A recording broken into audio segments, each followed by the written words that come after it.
Эрүүл мэндийн тусламж үйлчилгээг чанарын шин түвшинд гаргахад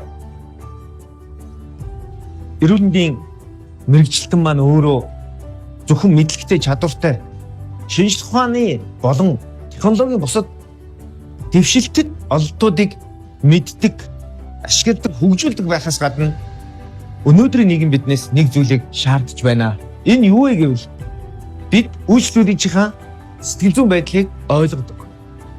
Сэтгэцэг болж байгаа үйл явцыг, онцлогийг таньж мэддэг.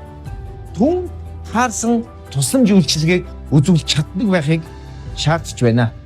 Яг энэ хэрэгцээ шаардлагыг хангах үүднээс хам эрүүл мэндийн төв нийгэм сэтгэл судлалын дээд сургуультай хамтран эхний 22 мэрэгчлэнээ нийгэм сэтгэл судлалын дээд сургуультай хамтран сэтгэл судлаач мэрэгчлэр 2 жилийн бакалаврын боловсрол олгох бүх мэрэгчлэнүүдтэй ээлтэй нөхцөл бололцоог ханган ажиллаж байна.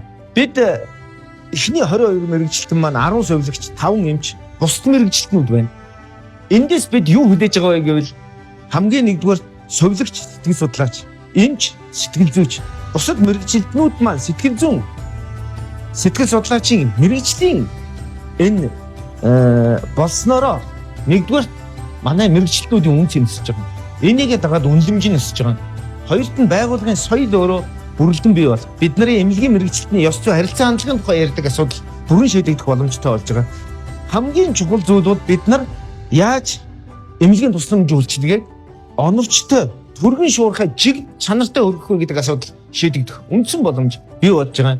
За дээрэс нь бид нар 25-аас 26 оны хичээлэмжид эхний 22 оюутнаа за ингээд бид нар 5 жил дараа нь 29-с 30 онд 22 оюутнаа гэдэг ингээд 110 сэтгэл зүйч, сэтгэл судлаач мэрэгчлэнтэй болж байгаа.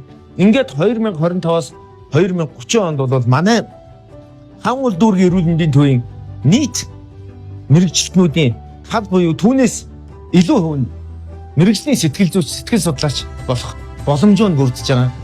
Ер нь бол тусламж үйлчилгээ үзүүлж байгаа хүн өөрөө сэтгэл ханамжтай байжээч бусдад сэтгэл ханамжтай тусламж үзүүлэх боломжтой. Энэ нөхцөл бүрэлдэнэ гэж бодож байгаа.